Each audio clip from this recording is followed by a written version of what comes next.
That was Michael Anthony, okay? He was 100% dedicated and never did anything to hurt those guys, but they keep trying to hurt him. Eddie saying he had to teach him how to play and all those songs is the biggest lie I've ever heard. I was in that band for 11 years, and there was never a video camera of Eddie teaching him how to play. After years of silence at 70, Michael Anthony, who used to play bass for the famous rock band Van Halen, has finally spoken out about the shocking truth about his breakup with Eddie and his crazy relationship with Michael Anthony. This may come as a shock, but you need to hear it. Check out what Michael said about Eddie. Michael Anthony fell in love with music at a young age because his father played the trumpet. Inspired by his father, young Michael also learned to play the trumpet as a child. Music was a big part of his family's life, which sparked his desire to play instruments. Anthony was born in Chicago, Illinois, and spent some of his early years there. However, his family moved around a few times before settling down in Arcadia. In 1966, Arcadia is in California, right next to Pasadena, which is where Alex and Eddie Van Halen grew up. Anthony would later form the famous rock band Van Halen with their brother Eddie Van Halen. This move had a big impact on Anthony's future in music, as he later met the Van Halen brothers and joined their band. While he was in school, Anthony liked both music and sports. From 1967 to 1969, he went to Arcadia's Dana Junior High School and joined the marching band, where he continued to improve his musical skills. Anthony was also into sports. He competed in track and field and played baseball, where he was the catcher. His athletic skills were impressive, and he could have pursued a career in sports, but as he got older, his love for music grew stronger, and he decided to focus on playing instruments instead of sports. Anthony had already decided to focus on music full-time before he started high school. He spent a lot of time practicing and getting better as a musician. As he went through high school, his dedication to music became even more clear, preparing him for a career in the music business. In 1972, Anthony graduated from Arcadia High School.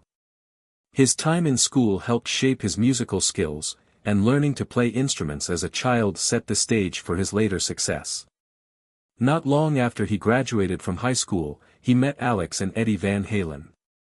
He finally joined their band and became famous as a bassist, but not before going through a stage in his life that no one could have predicted.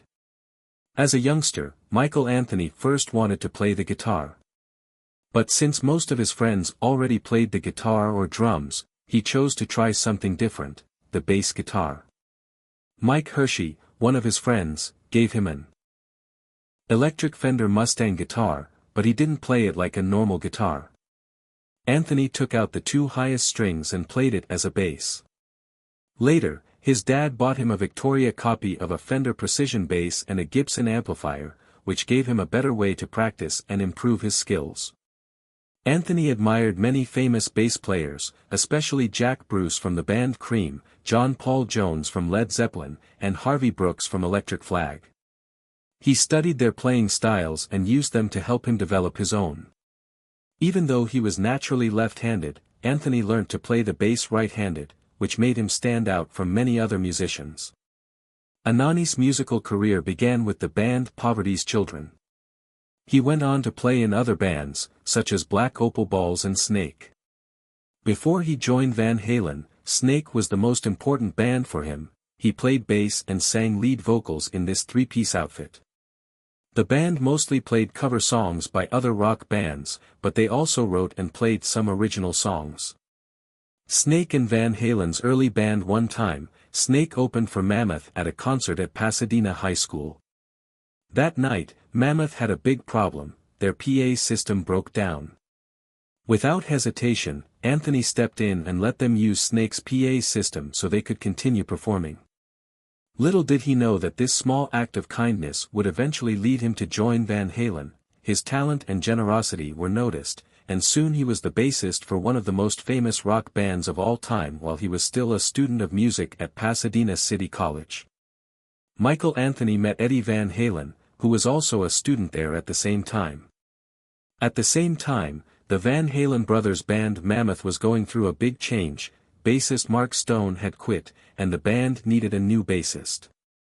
Eddie and Alex Van Halen invited Anthony to jam with them and see if he would be a good fit for the band, even though Anthony had heard them play before. He was blown away by their skill when they played together. Their energy and talent impressed him so much that he immediately knew they were something special. After the jam session, the Van Halen brothers didn't waste any time. They asked Anthony to officially join the band. Some stories suggest that Anthony first spoke with his Snake bandmate, guitarist Tony Caggiano, for advice. Caggiano reportedly told him that joining Eddie Van Halen, a rising guitar genius, would be a great move. However, Anthony himself later clarified on his website that there was no hesitation. He accepted the offer right away. Over time, this version of the story became the widely accepted one. At the time, Anthony had been planning to continue his studies at a college in Santa Barbara, after finishing at Pasadena City College. However, once he became part of Van Halen, his priorities completely changed. He was so dedicated to the band that he decided to drop out of school just before earning enough credits for his degree. Instead of finishing college, he put all his energy into making music with Van Halen, a decision that would soon pay off in ways he could have never imagined. In 1974, Jack Van Halen, Alex Van Halen. Van Halen was officially formed by David Lee Roth and Michael Anthony.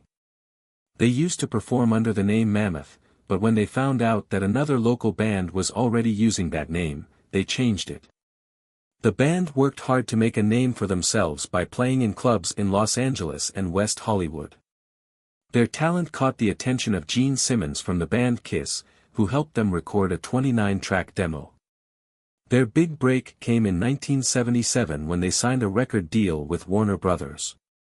The next year, on February 10, 1978, they released their first album, Van Halen, which introduced them to the world. At the time, Anthony was seen as a full member of the band and shared 20% of the band's debts and earnings, including money from merchandise. However, things went badly for Anthony in 1984 when tensions within the band rose during the 1984 album tour. David Lee Roth and the Van Halen brothers forced Anthony to sign away all his future songwriting credits and royalties. The agreement was made retroactively, which meant that Anthony also lost financial rights to the band's 1984 album.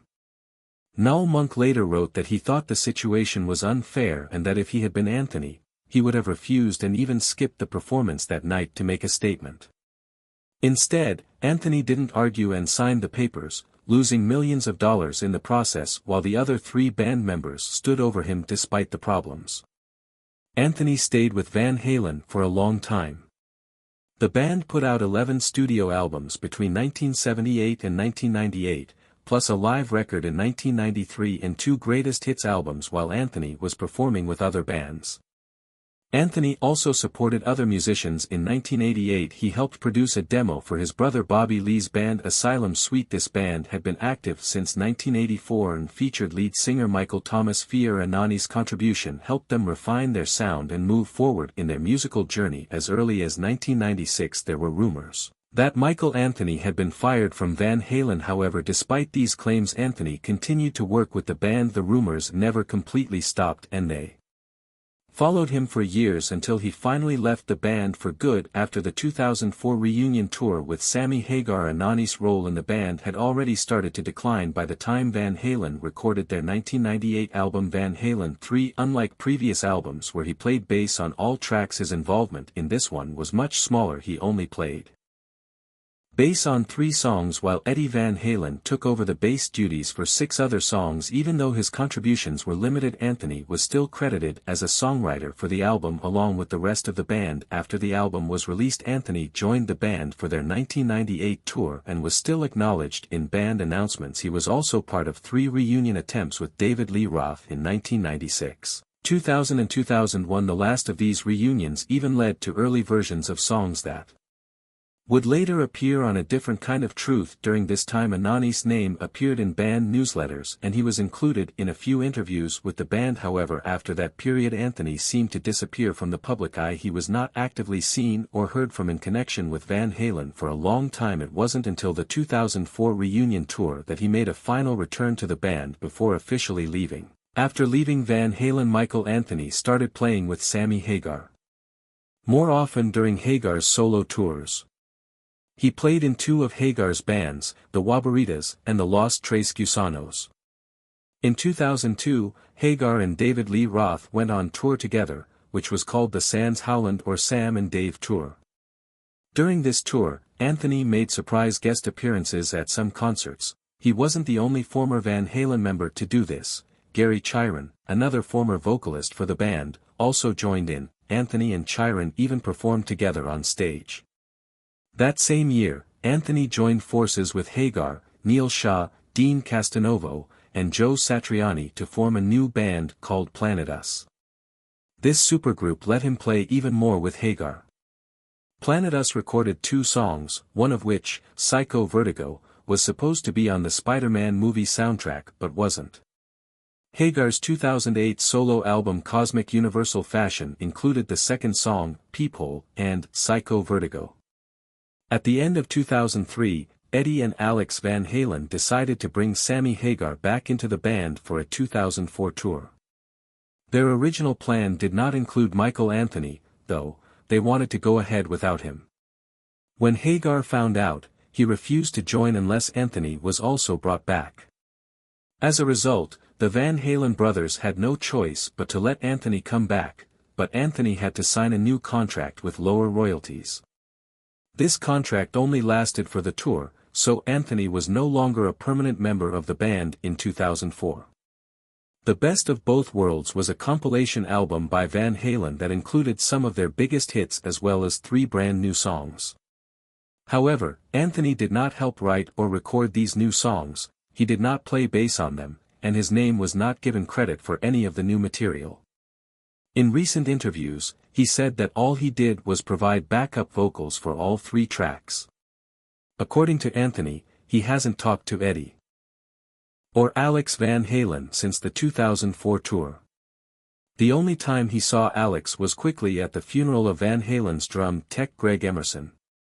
Anthony has also shared his thoughts on why his relationship with the Van Halen brothers fell apart. He believes that their dislike of Sammy Hagar's business ventures such as his Cabo Wabo tequila brand may have played a role since Anthony also started his own business selling his hot sauce brand. He thinks that this might have upset the Van Halen brothers, leading to the final split between him and the band. In the summer of 2006, Michael Anthony went on tour with Sammy Hagar as part of a band called The Other Half. This group featured Anthony and Hagar performing classic Van Halen songs covering music from both the David Lee Roth and Sammy Hagar eras of the band. However, in September 2006, Eddie Van Halen made a big announcement. He had decided to replace Anthony with his own son Wolfgang Van Halen as Van Halen's new bass player. Then in February 2007, Van Halen announced they would be going on a new tour with their original lead singer David Lee Roth. The tour started on September 27, 2007. Anthony later revealed that he only found out about being replaced through the internet. He expressed his frustration, saying he was not happy that they were calling it a Van Halen reunion. He felt that a real reunion would include all the original members, not just some of them. At the official tour press conference, David Lee Roth agreed, stating that this tour was not a reunion but a revision. Despite being left out of the tour, Anthony kept playing with Hagar. On February 25, 2007, the two musicians were on live national television during a pre-race show for a NASCAR event. During the show, Anthony jumped on stage and sang Hagar's hit song, I Can't Drive 55, with him. Several weeks later, on March 12, 2007, Van Halen was officially inducted into the Rock and Roll Hall of Fame. However, most of the band members did not attend. Eddie Van Halen was in rehab at the time, and Alex Van Halen, David Lee Roth, and Michael Anthony all chose not to show. Michael Anthony and Sammy Hagar were the only former or current members of Van Halen who were at the ceremony, as they had left the band. Michael Anthony kept making music by starting a new band with his longtime friend Sammy Hagar. They called it Chickenfoot and had famous guitarist Joe Satriani and Red Hot Chili Peppers drummer Chad Smith. Anthony played bass guitar and sang backup vocals for the band.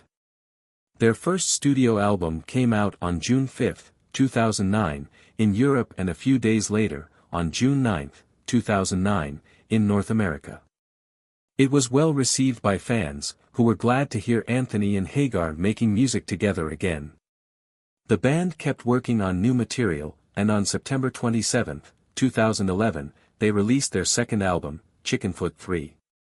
A few years later, in 2014, Anthony joined another supergroup called Sammy Hagar and the Circle.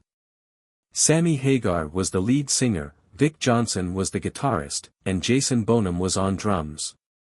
With this band, Anthony continued to play classic rock songs from Van Halen, Led Zeppelin, and Hagar's solo career. Eddie Van Halen and Michael Anthony had a complicated and changing relationship during their time together. Van Halen Anthony, the band's bassist, was known for his solid playing and unique backing vocals, which became a signature of the group's sound. Even though they worked well together musically, personal and professional problems often got in the way of their relationship in the beginning. Anani's contributions were key to the band's success, but as time went on, things started to change within the group. During the 2004 reunion tour with Sammy Hagar, Anthony was reportedly asked to give up his licensing rights and take a pay cut in order to play. This showed that things were getting worse between him and the Van Halen brothers. Things got even worse when Eddie replaced Anthony with his son Wolfgang Van Halen in 2006. This decision ended Anani's time with the band and made things worse between him and Eddie. Anthony later said that he regretted that he and Eddie never got along again before Eddie's death in 2020, citing unresolved issues that continued to bother him despite their professional differences. In 2023, he reconnected with Wolfgang Van Halen by going to a show by Wolfgang's band Mammoth WVH. This meeting gave Anthony a sense of closure and allowed him to honor the musical legacy he shared with Eddie while also mending ties with the Van Halen family. However, Michael Anthony and Eddie Van Halen's relationship was marked by both collaboration and conflict. Efforts made after Eddie's death have helped to heal some of the lingering wounds, highlighting the lasting effects of their shared musical journey. This may have been one of the reasons Michael Anthony told everyone everything he knew about Eddie, either to get it off his chest or just to spark conversation. All that matters is that he finally let the cat out of the bag. Some time ago, Michael Anthony, who played bass for Van Halen for many years, talked about why he left the famous rock band. His leaving has been talked about for a long time, and many fans are still asking what happened. Anthony is being honest about the personal and professional problems that led to his departure. According to Anthony, the way Eddie Van Halen treated him was a big cause of the tension. Eddie often told him he wasn't good enough as a musician and singer and that he needed to be shown exactly what to play. Anthony remembered Eddie telling him every note to play. Eddie's constant negative comments hurt Anani's confidence over time. Anthony said it looked like Eddie never believed in him. He explained that Eddie's criticism started to feel personal to Anthony. Anthony felt like Eddie would never see him as good enough, no matter how hard he tried. This difficult relationship was a big reason why he eventually quit the band, according to Anthony. Eddie even told him that if he ever quit the band, that would be the end of his career. These words hurt, but he wouldn't let them break him, even though Eddie was mean. Anani's love for music stayed strong. He admitted that he had been playing music his whole life, and he wouldn't let someone else's view change that. He wanted to keep doing what he loved, no matter what, even though a lot of people thought he quit Van Halen to join Chickenfoot. There was a lot of trouble in the band, including problems with Eddie and other members. Anthony didn't feel like he had a choice to leave on his own terms, instead, he felt like he was being pushed out. After the fight, he started working on side projects with Sammy Hagar, which led to the formation of Chickenfoot. However, Anthony insists that starting Chickenfoot was never about leaving Van Halen. He and Sammy were just looking for a way to enjoy making music again. He didn't want to move on because he was leaving Van Halen, he wanted to move on because he still loved playing. Despite the problems with Eddie, Anthony stayed committed to his music, showing that he didn't need Van Halen to continue his career. He chose to focus on what was most important to him, his love of playing bass and making music. Remembering his time with Van Halen, Anthony chose to look on the bright side. He was thankful for the years he spent with the band and the music they made together. Anthony's departure from Van Halen may not have been on his own terms, but he has kept pursuing his love of music. Even after the rough times with Eddie in the band, he is still focused on what he loves most, playing bass and making music. Michael Anthony had a tense relationship with Eddie Van Halen, the band's guitarist. This tension eventually led to Anthony's departure from the group. The problems between Anthony and Eddie were clear during Van Halen's 2004 tour. Reports say that Eddie's drug problems and disagreements with Sammy Hagar over his promotion of his Cabo Wabo tequila brand made things worse. It was during this time that Anthony was reportedly forced to give up his licensing rights to the band's name and take a pay cut, which showed that his relationship with the Van Halen brothers was getting worse. In 2006, Eddie replaced Anthony with his son Wolfgang Van Halen, which Anthony saw as betrayal since he had been a longtime member of the band. Eddie explained the replacement by saying that Anthony had left the band to work with Sammy Hagar on outside projects, despite the professional fallout. Anthony felt bad that he and Eddie never got back together before Eddie's death in 2020. In an interview, Anthony said that they hadn't talked in a while and that he hates that they never got the chance to because they had problems that they never solved. This means that Michael Anthony and Eddie Van Halen had professional disagreements and personal misunderstandings that led to Anthony's leaving the band and weren't solved until Eddie's death. If you liked this video, scroll down and click on the next video that comes up.